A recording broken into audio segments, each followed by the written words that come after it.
Assalamualaikum warahmatullahi wabarakatuh. Jumpa lagi dengan saya di channel Belajar Matematika. Pada kali ini kita akan membahas beberapa soal mengenai analisis soal cerita. Baik, kita mulai saja pada soal yang pertama. Sebelum mulai soal pertama, saya terangkan dulu bahwa dari soal 1 sampai ke soal 3, kita menggunakan teks 1 untuk menjawab pertanyaan tersebut. Pertama, Tina adalah karyawan yang wajib memakai baju seragam warna biru, putih, merah, kuning, dan hijau selama 5 hari kerja, yaitu dari hari Senin sampai hari Jumat. Ketentuannya adalah sebagai berikut. Baju merah dipakai setelah baju kuning. Jadi kita tulis dulu. Baju merah dipakai setelah kuning. Jadi kuning dulu baru merah. Kemudian baju hijau boleh dipakai sebelum baju biru. Jadi hijau dulu baru biru. Nah, baju biru itu sendiri dipakai pada hari Jumat. Jadi ini pada hari Jumat. Kemudian baju kuning harus dipakai pada hari Selasa. Kuning hari Selasa. Dari 3 pernyataan tersebut, saya mau membuat kolom supaya kita gampang ya. Harinya apa? Ini warna bajunya. Senin. Kita mulai dengan hari Senin belum ada di sini ya. Kita mulai dari hari Selasa. Yang sudah ada itu adalah hari Selasa. Selasa memakai baju kuning.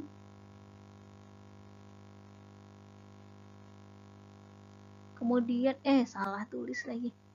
Jadi harusnya di hari Selasa, tadi tertulis di hari Senin. Nih, warna kuning.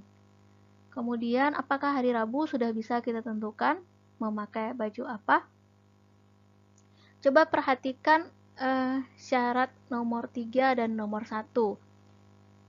Baju kuning harus dipakai pada hari Selasa. Sedangkan baju kuning itu sendiri dipakai setelah baju merah.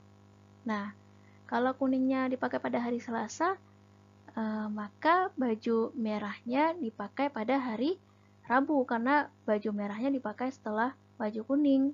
Nah, jadi merahnya pada hari Rabu. Ini merah. Kemudian, apakah hari Kamis sudah bisa kita tentukan? Kamis. Kita perhatikan pernyataan yang kedua. Pernyataan kedua, baju hijau boleh dipakai sebelum baju biru yang dipakai pada hari Jumat. Baju birunya hari Jumat, baju hijaunya sebelum baju biru. Berarti baju hijaunya dipakai pada hari Kamis. Jadi kita catat dulu. Ini hijau. Kemudian hari Jumatnya sudah bisa kita simpulkan. Sudah ya, karena ada pada teks Jumat. Pada teks Jumat itu memakai baju biru. Sudah jelas ya, karena sudah ditentukan. Nah, berdasarkan tabel ini kita dapat menyimpulkan hari Senin belum ada ya. Kalau hari Senin belum ada, warna apakah yang belum dipakai oleh Tina? Kita cek satu-satu. Yang pertama, warna kuning sudah dipakai pada hari Selasa. Merah pada hari Rabu. Kamis memakai baju hijau. Kemudian Jumat memakai baju biru. Yang belum ada itu adalah warna putih. Jadi hari Senin otomatis Tina memakai baju putih. Nah, coba diingat lagi ya, Senin pakai baju putih, Selasa pakai baju kuning, Rabu pakai baju merah, Kamis pakai baju hijau, Jumat pakai baju biru. Oke, kita lanjut ke soal yang pertama. Kesimpulan ini akan kita pakai untuk menjawab soal yang pertama sampai ke 3. Soal pertama, urutan warna baju yang dipakai oleh Tina mulai dari Senin sampai Rabu adalah pada hari Senin tadi memakai baju putih. Ini Senin putih, kemudian Selasa Selasa sudah diketahui pada pernyataan tadi harus memakai baju kuning. Kemudian Rabu. Rabu memakai baju apa? Masih ingat? Rabu memakai baju merah ya harusnya. Oke. Jadi putih, kuning, merah. Putih, kuning, merah, jawabannya adalah yang E.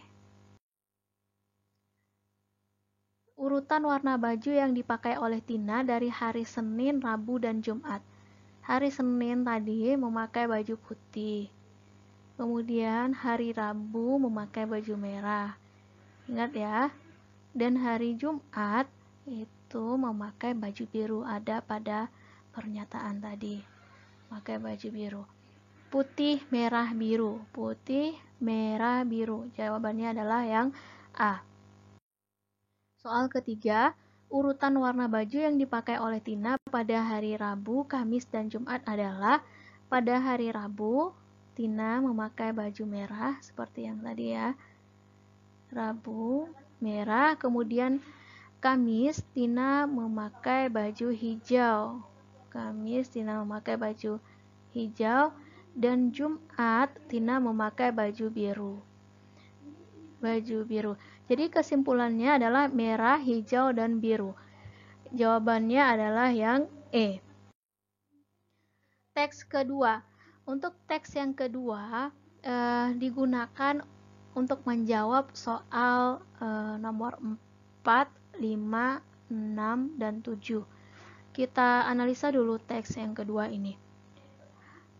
Pada suatu jamuan makan malam, ada 8 orang eksekutif muda, Aga, Didi, Lala, Laura, Gael, Michel, Rani, dan Togi duduk mengelilingi suatu meja bundar. Jadi meja bundar kita anggap seperti ini mejanya. Harusnya lingkarannya bagus ya. Nah, kalau ada 8 orang, kita bisa mempartisi lingkaran ini menjadi 8 bagian yang sama besar seperti ini. Kita bisa menempatkan mereka pada posisinya masing-masing nanti ya. Ini dibagi menjadi 8 bagian. Yang pertama, pernyataannya Gael duduk berseberangan dengan Aga. Oke, kita tuliskan, kita misalkan Gaelnya di sini, Aganya di sini. Terus yang kedua, Michel duduk di antara Togi dan Lala. Apakah sudah bisa kita tempatkan? Tidak bisa ya, karena Togi dan Lala kita belum tahu di mana posisinya.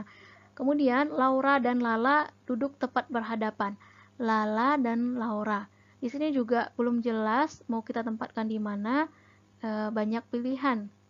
Oleh karena itu kita lanjut dulu. Yang berikutnya, Togi duduk 2 kursi terpisah dari Aga. Nah, untuk ini ada 2 kemungkinan, bisa kita arahkan sebelah kanan atau ke sebelah kiri, mengelilingi arah kanan atau ke arah kiri. Saya ambil aja, bisa nanti kita coba-coba. Saya mau coba yang arah kanan aja. Berarti posisi Togi 2 bangku setelah arah Aga. Jadi ini. Nah, di sini jadinya. Ini Togi. Ini sudah kita gunakan. Yang kelima, Didi duduk tepat di sebelah Aga. Didi bisa duduk di sebelah kanan Aga atau di sebelah kiri Aga. Nah, ini saya ambil aja di sebelah kiri Aga. Ini Didi di sini. Ini sudah terpakai. Kita lihat syarat yang kedua. Michel duduk di antara Togi dan Lala. Michel di antara Togi dan Lala. Toginya sudah ada. Jadi kalau Michelnya mau duduk di antara Togi dan Lala, maka Michel harus di tengah-tengah sini. Kemudian Lala di sini. Ketentuan yang ketiga, Laura dan Lala duduk tepat berhadapan. Kalau Lalanya di sini berhadapan dengan Lala, ini Lauranya di sini berarti ya. Yang terakhir, kursi yang belum terisi adalah yang ini. Untuk mengisi ini, siapa yang belum dapat tempat duduk? Aga sudah, Didi sudah, Lala sudah, Laura sudah, Gael sudah, Michel sudah, Togi juga sudah. Nah, jadi yang belum adalah Rani. Jadi Rani duduk di antara Didi dan Laura. Oke, kita lanjut ke soalnya. Soal berikut ini kita gunakan teks ini untuk menjawabnya ya. Soal keempat, pernyataan di bawah ini yang benar adalah, kita tulis kembali lingkaran tadi. ini Gael, Togi, Michelle, Lala, kemudian ini Aga, Didi, Rani, Laura. Maaf, saya harus menulis kembali di setiap slide karena slide-nya tidak bisa di back ke belakang. Pernyataan yang pertama, Didi duduk di antara Gael dan Togi. Apakah benar? Didi duduk di antara, salah, karena Didi harusnya duduk di antara Rani dan Aga. Kemudian yang kedua, Rani duduk dipisahkan 2 kursi dengan Togi. Rani duduk, ya ini benar ya, Rani duduk dipisahkan dengan Togi itu di tengah-tengahnya ada Lara dan Gael. Berarti ini sudah benar. Sebenarnya yang lain nggak perlu kita cari lagi, tapi kalau mau membuktikan, ayo, Rani dan Didi duduk tepat berseberangan. Rani dan Didi harusnya bersebelahan, bukan berseberangan. Ini salah. Togi duduk di seberang Rani. Togi duduk di seberang Rani juga salah. Tidak pas di seberangnya. Michelle duduk berhadapan dengan Didi. Salah juga ya, karena yang berhadapan dengan Didi itu adalah Togi. Lanjut ke soal nomor 5. Bila Michelle dipisahkan oleh 2 kursi dengan Didi, pernyataan di bawah ini yang benar adalah seperti tadi. Kita ulang lagi membuat lingkarannya, meja bundarnya. Ini Gael, ini Aga, udah hafal ya. Ini Lala, ini Michelle, ini Togi. Di sini Didi, Rani, Laura. Michelle dan Rani dipisahkan oleh 2 kursi. Michelle dan Rani dipisahkan, salah, karena mereka dipisahkan oleh 3 kursi. Salah, Michelle dan Aga duduk berseberangan. Michelle dan Aga tidak duduk berseberangan ya. Yang berseberangan dengan Michelle itu Rani. Didi dan Togi duduk berhadapan. Didi dengan Togi. Nah, benar. Didi dan Togi duduk berhadapan. Jawabannya adalah yang C. Kita cek yang D. Lala duduk di seberang Gael. Lala duduk di seberang Gael. Salah, karena yang di seberang Gael itu adalah Aga. Rani duduk di dekat Togi. Rani duduk di dekat Togi juga salah, karena Togi duduk di dekat Gael dan Michelle. Ini juga salah. Jadi jawabannya adalah yang C. Soal nomor 6, bila Michelle dan Rani duduk berseberangan, pernyataan di bawah ini yang benar adalah seperti tadi. Kita ulangi lagi. Ini Gael, ini Aga, Lala, kemudian Michelle, Togi, terus Didi, Rani, kemudian Laura. Michelle dan Rani duduk berseberangan. Mereka memang sudah duduk berseberangan ya. Kemudian Gael duduk berhadapan dengan Didi. Gael duduk berhadapan dengan Didi, salah, karena Gael duduk berhadapan dengan Aga. Lala duduk di sebelah Didi. Lala duduk di sebelah Didi juga salah, karena Lala duduk di sebelah Aga dan Michelle. Rani duduk di antara Laura dan Didi. Rani duduk di antara Laura dan Didi juga salah, karena dia duduk di antara oh ya, benar. Rani duduk di antara Laura dan Didi, karena Raninya di tengah ya. Oke, betul. Yang ke-5 atau E, Didi duduk di antara Aga dan Lala. Salah, karena Didi duduk di antara Aga dan Rani. Ini juga salah tadi. Yang benar adalah yang D. Soal selanjutnya, beberapa kemungkinan di bawah ini yang tidak benar. Ini yang dicari adalah yang tidak benarnya. Kita tulis kembali. Gael, Aga, Michelle, Lala, Togi, Didi, Rani, Laura. Yang dicari adalah yang tidak benar. Laura duduk di antara Rani dan Gael. Laura duduk di antara Rani dan Gael. Benar, ini yang pertama. Lala dan Didi dipisahkan oleh Aga. Lala dan Didi, ya benar. Ini Lala, ini Didi dipisahkan oleh Aga juga benar. Michelle duduk di antara Togi dan Lala. Benar juga. Kemudian Laura dipisahkan 2 kursi dengan Aga.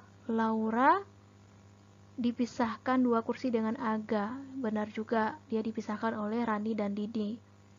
Berarti yang salahnya adalah yang E nih. Coba kita cek. Didi duduk di antara Gael dan Togi. Salah ya, karena Didi duduk di antara Rani dan Aga. Jadi ini salah. Karena ini salah, maka dia menjadi jawaban pilihan yang benar. Oke, untuk kesempatan kali ini sampai di sini dulu. Kita lanjut ke soal berikutnya di konten selanjutnya.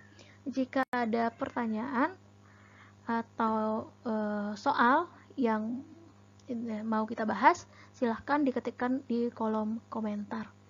Terima kasih. Assalamualaikum warahmatullahi wabarakatuh.